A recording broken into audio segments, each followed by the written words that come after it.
Hey guys, I'm gonna give it just a couple minutes and I'm gonna go post in the team page and everything.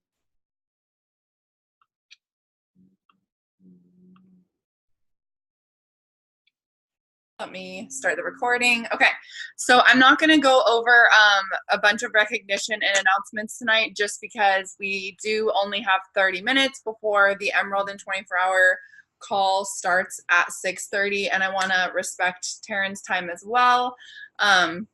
But I did really quick just want to make sure any of you guys that are going to Summit, which is hopefully every single one of you on here, because it is the most important event for your business. Like I've gone over this 10,000 times and I'll continue to until I'm blue in the face. But it went out today for you guys to register for your workout.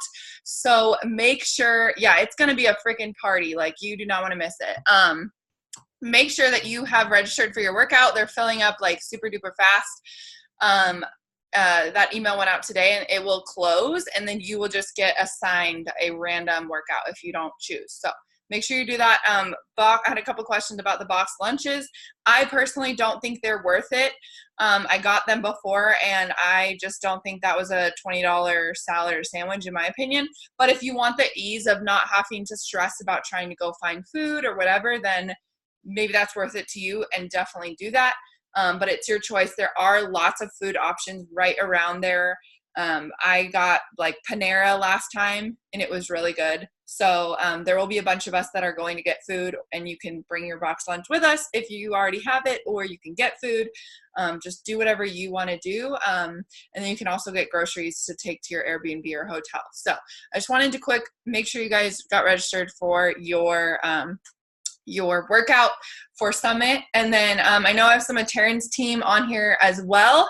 So welcome to you guys as well. Super excited that you're on here and really, really pumped for this call tonight. I think one of the most important things in this business is learning how to create longevity in your business, because nobody wants to come into this and see success for a month or 2 months or a year and then fall off and not, have a business that falls apart or not know how to continue building. Like how many times do we see someone get to Emerald and then they get stuck there, or get to Diamond and then they get stuck there, or they fall off and they go backwards? So tonight we're going to hear from Taryn, who has had a lot of success for a long time in her business and has continued to see success and grow a business that is solid, not built on a deck of cards that's going to fall apart. She has a solid foundation, and she is going to help share with us tonight how to create that same longevity in our business. Yeah, she is badass. So she was at our Super Saturday and it was so much fun. If you guys haven't got your tickets for the next one, like go get it right now. I know Sydney and I already booked ours the minute that we were there. We're like, we're going to be at the next one. We're doing it. So book your tickets for that. But Taryn, I'm going to go ahead and give it to you. If you kind of want to introduce yourself real fast and then jump into it, you can take it away.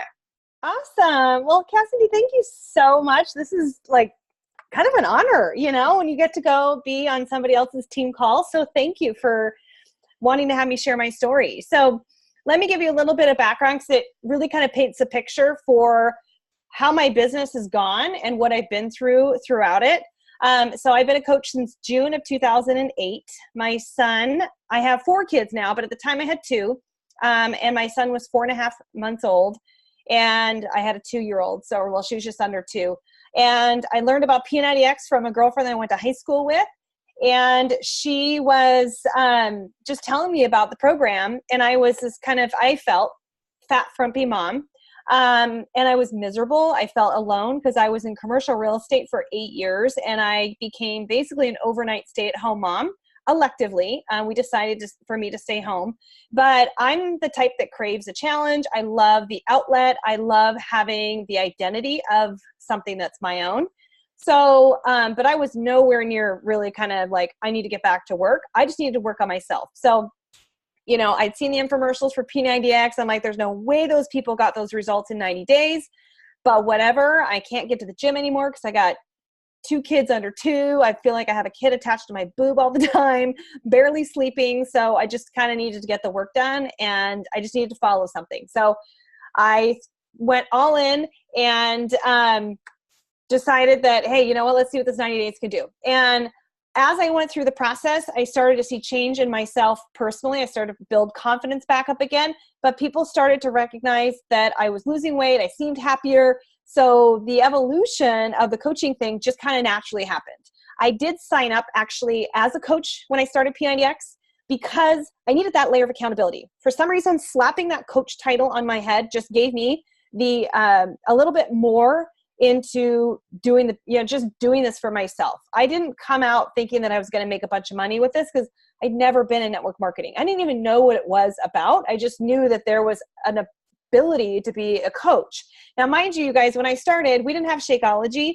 We had the results and recovery, and we had some, vitamins, but there was no real continuity product that was like badass like we have right now. Like we have some amazing products. So in 2008, I literally dove in to understanding what network marketing is.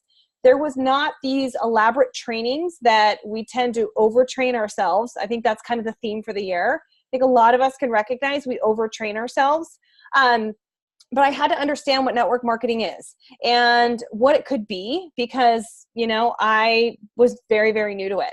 So I'm going to get to what my top five things are to maintaining or sustaining a long-term business and really kind of how to ride things through. But here's a couple things that are important to know. Over our time in this business, we're going to be influenced by that bright, shiny object, right? Whether it's following another coach's method of building their business, or maybe this coach left the business and went to another MLM and all of a sudden shot up with amazing success. So that must be a better fit for me, right? So over the years, I got influenced by other companies and, I dipped my toe in it and I was like, oh yeah, this is great, but my heart never left Beachbody. I, even got to, in full disclosure, you guys, I got to the point where I felt like I was so stuck that I just needed to kind of close up shop and be done. And I honestly researched ways to sell my business. That was about 4.5 years into the business. And mind you, 3 years into the business, I had built up to a 6-figure income. Now, income disclaimer, it didn't come without hard work. I worked my butt off and dove all in. I was willing to learn and be coachable. I was working with a corporate mentor. If you guys have been around long enough, you might know who Craig Holliday is. He helped me put Seattle on the map with the initial Seattle Market Council. And so I just learned and sponged off him, right? So I just wanted to know it all. But then I just kind of hit this point where I just flatlined in my business. And I wasn't going anywhere, and I blamed the business. I'm like, this business model is not for me anymore. It's not working. There's something, it's just, I need to change, right? It was always the business's fault. It wasn't my fault because I was doing everything, right? What I was doing is I was scrolling on Facebook because Instagram wasn't really that hot yet. I was scrolling on Facebook, and that was work. So I was doing a lot of busy work, and I wasn't actually doing the basic things that I needed to build my business. And that's where it changed. I almost just kind of was like, oh, all right, I need something fresh and new. So I explored the idea of selling my business. And then, and I was coaching CrossFit at the time. So I was really tapped into that community. I loved the people. I loved the challenge of it. It was just go hard or go home type of thing. And that's kind of what I thrive in. But I just kind of had this epiphany after having our 2 other children. I'm like, what am I thinking? I felt amazing when I accomplished a 90-day program. When I start and finished P90X, I felt like a badass. I'm like, that is amazing to say that you accomplished a program like that. And I don't care if it's 21-day fix now or if it's 80-day obsession. That's kind of like the equivalent of doing something like P90X. Starting and finishing a program warrants major bragging rights. And I just channeled that feeling from when I initially started and finished P90X. I went on to do that program 5 more times. I had the good fortune of being a part of the infomercials. I got to go do QVC and some workout tours with Tony. So it opened up a lot of doors and gave me some incredible experiences and learning opportunities, right? And I just knew what am I thinking? This is my thing. This is what I'm good at. And I get to influence people while I deal with the mess and the chaos that's going on in the background of my kids and my life. You know, like I made good money. What do I think is going to be better and bigger, right? Because there's always that temptation. Someone's always going to lure you into thinking that the grass is greener, right?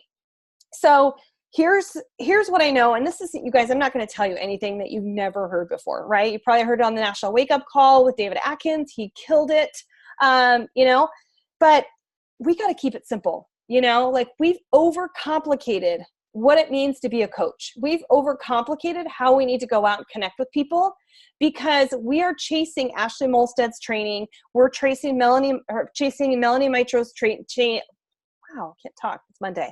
Training. I mean, like we're trying to get we're overtraining ourselves. We have lost touch with the simple act of just connecting and following the exact behaviors that are outlined in our success tracker.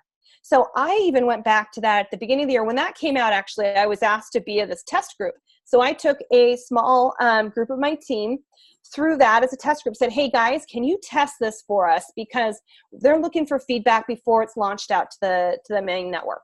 And we literally all went through it for 6 weeks and gave feedback back to corporate, and they made some changes, and then they rolled out the main one. That's what I do. That's what I teach my new coaches, and that's what I teach my team that wants to go diamond. We don't have big fancy diamond trainings anymore. You know, we have 24 hours to emerald, which I think, Cassidy, you've got coming up here just over 15 minutes. You know, like that's a simple act to share and connect and tell people how to do. But you don't need extra training to be a diamond coach, right? To become a star diamond coach, you don't need extra training. You need to keep it simple and go back to the basics. So that's my first one, is keep it simple. Follow the success tracker. It's just, I mean, literally, right? If we expect our team to model what we're doing and grow their business, we have to be doing the exact same thing. And because if we're not, then they're like, oh, wait, I have to do that. Like, oh, that's way overwhelming. Like, that's not what I signed up for. Number 2, stay in your lane, right? How many times have you caught yourself going on Instagram and just like binging on Danielle Natoni, you know, maybe Melissa McAllister, Julie Voris. I mean, like whoever your like, you know, Beachbody crushes, and you just go and, you know, marinate in their stuff. Like how many times have you just been like lost on their stuff? And then 10 minutes goes by and you're like, oh, what did I do? Right? Like put your blinders on and do your crap. Just don't get distracted. And if that means you've got to set a timer for yourself because you tend to have like adult onset ADD, that's what I kind of diagnosed myself with. I blame social media, right? And it's a real thing. We get so distracted because we'll be doing something and ping, we'll hear something, and what do? Like we go off and answer that message. Somebody responded to us. I got to follow up right away. It's like, no, don't be like that person, like, you know, Johnny on the spot. So just stay in your lane and focus on the act that you're doing in that moment. And then when the timer goes off or when you've completed it, check that box in your success tracker, like move on, right?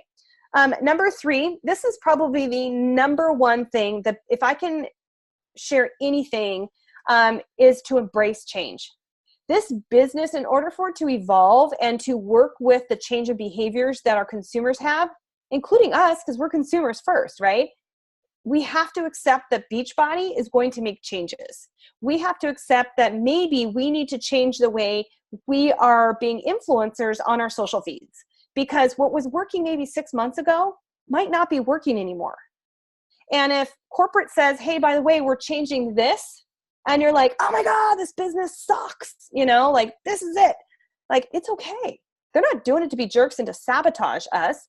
You know, there's a lot that goes on behind the scenes that we don't know. Right? And so if you can't be willing to embrace change as it comes, either from the corporate level or from where you're at in your business to influence other people, then it's going to be a tough road because there's always going to be change. So embrace the change and also set your new coaches up to understand that too. Saying, listen, you know what? I wouldn't have been here for however many years you guys have been coaches for if it wasn't for just riding through some of the hard stuff. This business has ebbs and flows. Every business does. You know, like I'm pretty sure Jeff Bezos goes through his ebbs and flows of Amazon, right? Google, Bill Gates, You know, any CEO goes through ebbs and flows. Their company has been raked through the coals. They are up on a pedestal. I mean, like, there's so many extremes to running a business, but you just have to be recognized. It's going to have its ups and downs. And that's probably the first thing I tell my new coaches is you've got to be willing to ride out some of the ebbs and flows of this, because it's just like any business. You're going to have great weeks and you're going to have bad weeks. You might have a great month and the next 2 months might suck, but you know what? It's going to get better and you're just going to have to learn to go with it if your heart's in it and you're passionate enough about it, right? Number 4, always be coachable. You know what? We are never more senior or veteran in this business unless you're coachable. Like, I have gone and asked Julie Voris all the questions and Danielle Natoni all the questions, and they've been in just about as long as I have. I've even gone to coaches that have been in less time than I have and willing to learn from them. And I'm on every single national wake-up call, whether I catch it live or I go and watch the replay. I'm willing to learn, and I always get a nugget from somebody, or a nugget that I can apply to a coach that might relate to that, you know? So just be willing to be coachable, and even just from your personal development, right?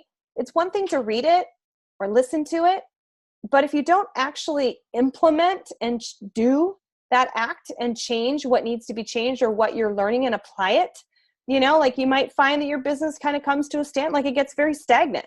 So just always be coachable. Last one, you guys, number 5, never compare yourself. Don't ever compare yourself to someone else's success. That is the one thing that burnt me out about 4.5 years in and prompted me to want to quit the business, is I compared myself going, why am I not a 5-star diamond right now? Why am I not in the $1 million club right now? I'm not in the $1 million club right now. You guys, I've been in this business for 11 years. I'm a 6-star diamond and I am really, really proud of it. I have 4 children. I run this business around them.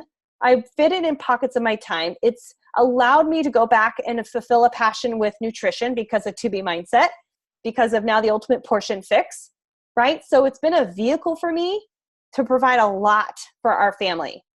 But I was so focused on what all these other like accolades that were happening in the network that it took away from what I was actually accomplishing and doing for other people. Not to mention what my bank account was looking like, you know, like 3 years into the business and I was not even close to being a 5-star diamond. You guys, I was maybe 3-star and I was making 6 figures, but I had built depth and I had built relationships and I had really built a foundation of a business that I knew that if I just spent time on planting those seeds and really cultivating those relationships, those people are going to blossom into star diamond coaches. They might not rise to 5-star at rapid pace like a lot of coaches, maybe some of you guys have. Like, I commend you guys. That's amazing. But that wasn't the hustle that I had. That wasn't what I was attracting because I didn't have the time to put into that. And that's not an excuse, but that wasn't the business that I was building.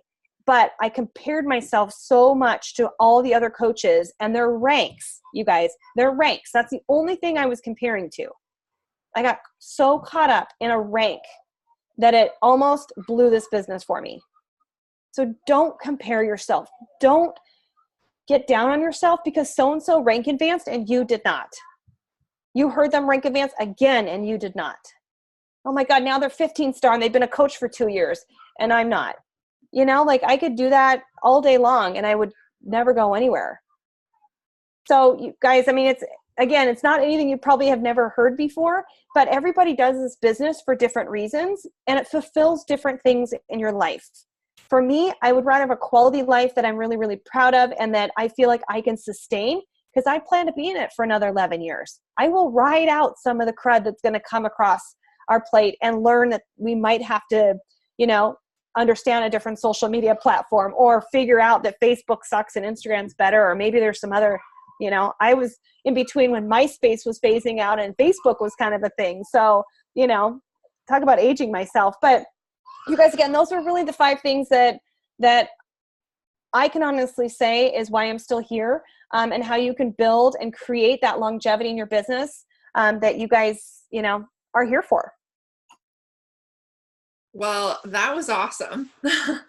I loved every single one of those. And I think, it was really, really just what we all needed to hear tonight, and even though you said a couple of times, like, this is probably not something that you've never heard, that's so true, but it's those reminders that we need to hear over and over again. And for some reason, sometimes hearing it, at a certain time, it just really clicks, or it's what you need to hear in the moment. And I think it was something that I know I needed to hear, as well as my team, and hopefully your team too, But I think that I went through so many of the same things, even just in the first year or two of my business. And we're all going to go through them at different points, and it might be multiple times, but I really think that, especially with that comparison, like, I think the biggest thing I see happen with coaches, and even with myself, like, I got caught in that for so long, and you lose yourself, and it's not fun. It's not enjoyable. And I think what's really cool too is everyone does have a different journey, and it's just like our fitness journey. We can't look at someone else with a completely different body and a totally different journey and compare where we're at. And I think we often compare too, like, our day one to someone else's day, like 365, and I found myself doing the same thing. So I think it's just a really good reminder. And everyone is in the chat just like, yes, love this. I know, I'm trying to read up to it. There's another Taryn. They're like, I'm like all about interactive calls. I hate when the chat is just like silent and no one's talking. So I was like, I know, I had to not look because I was like, wait, should I look at that? Is that for me? Yeah, I know. Taryn, how funny.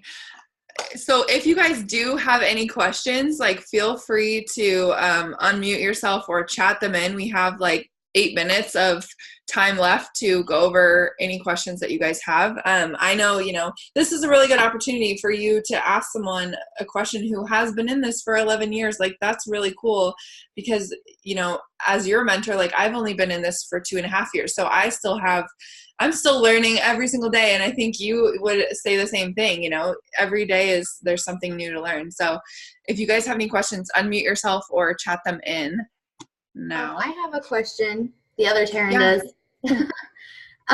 So when you started, how many kids did you have when you first started, I guess? I had 2. Like, how hard was that? Like, were you doing this full time already, and like, how old were they as well? So my first one, she was 22. So she had just turned 2, and my son was 4.5 months. So I was doing it like in little pockets. I mean, literally, I was still trying to figure out this whole like 2-kid thing and getting them. I was like, I need to thrive on a schedule. So, like, you better believe they were napping at a time that I needed them to nap. And so that's when I would work. I would work when they napped. I would work maybe when they were sleeping still, and I'd finish P90X if I had a small pocket of time.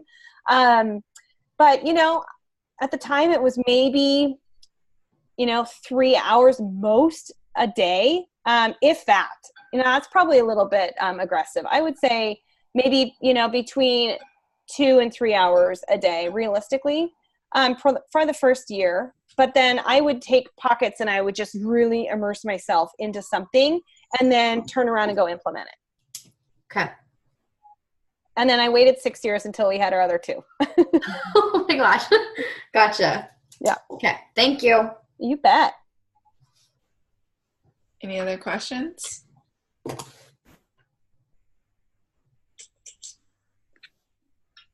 These are also I have a question for you.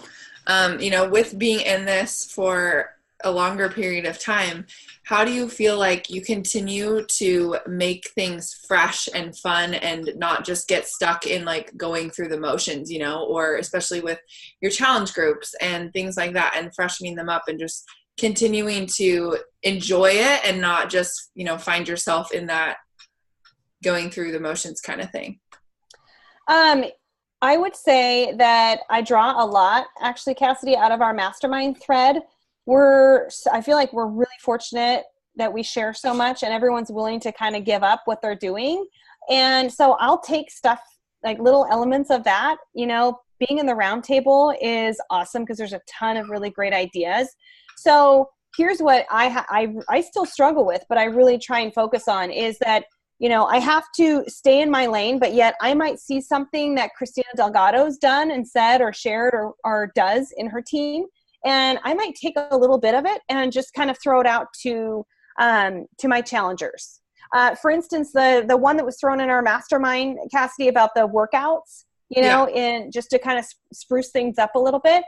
You know, if you did a post or workout on Monday, put your picture with a number 1. I was like, oh my God, I'm going to try that. That's so simple, right? And it was fresh and easy and it wasn't overcomplicated.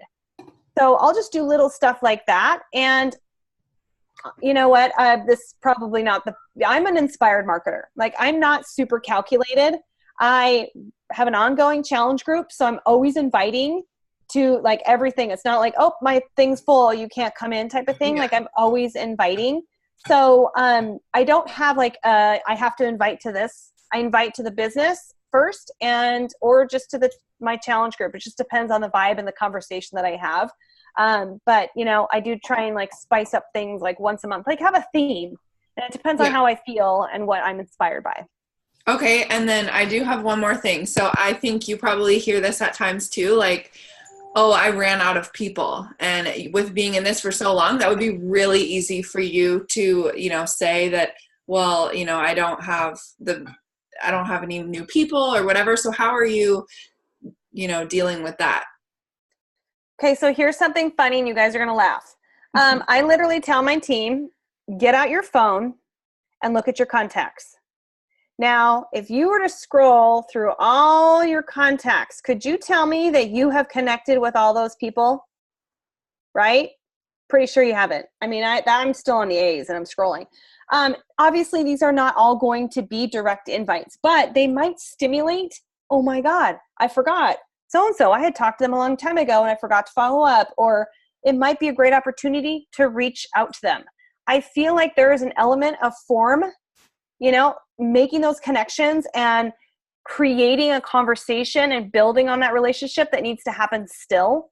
An element of it. Some you can go hard for the direct invites, Instagram stories, people that are commenting on your posts or like your posts. But I do think when you're trying to reach out and create a new conversation, you need to give it time. So you're never going to run out of people if you've got your phone or gone through every single person on your Facebook page or your Instagram followers. People follow you. Have you gone through and invited or talked to every single one of them? Like, we never run out of people. And they have friends they have followers too. Go stalk them. Love it.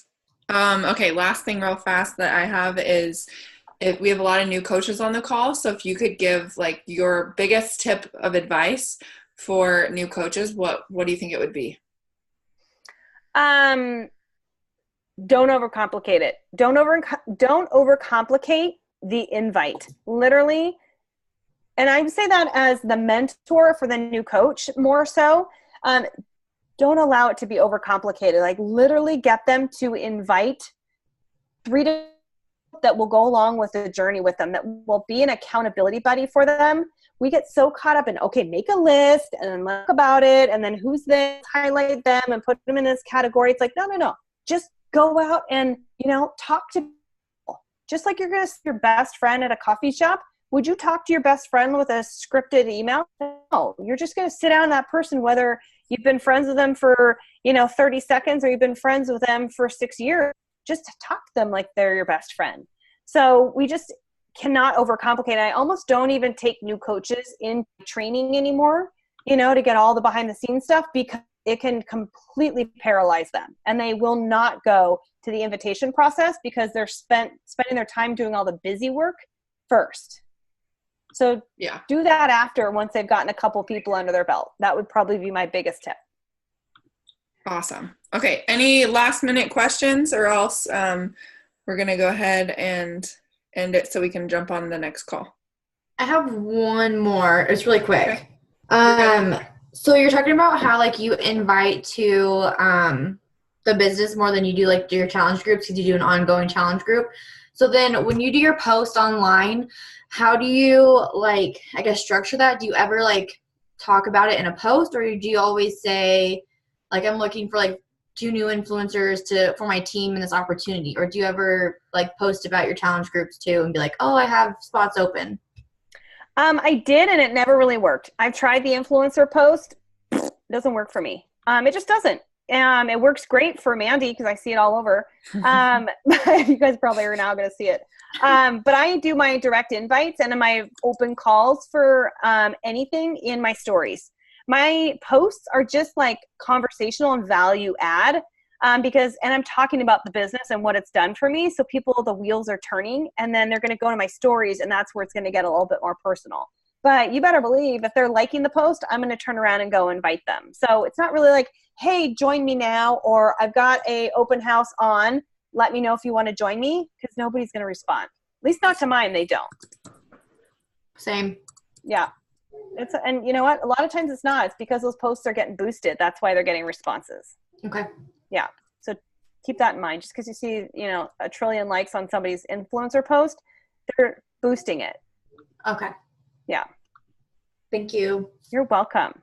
You guys, thank you so much. I know you've got your Emerald call, Cassie. I'm just so grateful that you wanted me to be a part of this. So I really, really enjoyed it. And I appreciate it. Thank you. We appreciate it too. And I already boomerang storied you and tagged you. So yay. thank you so much. And I did record this, so I'll go ahead and once it's uploaded, I'll send you the recording too, so that you can share it with your team if you want. That'd be awesome.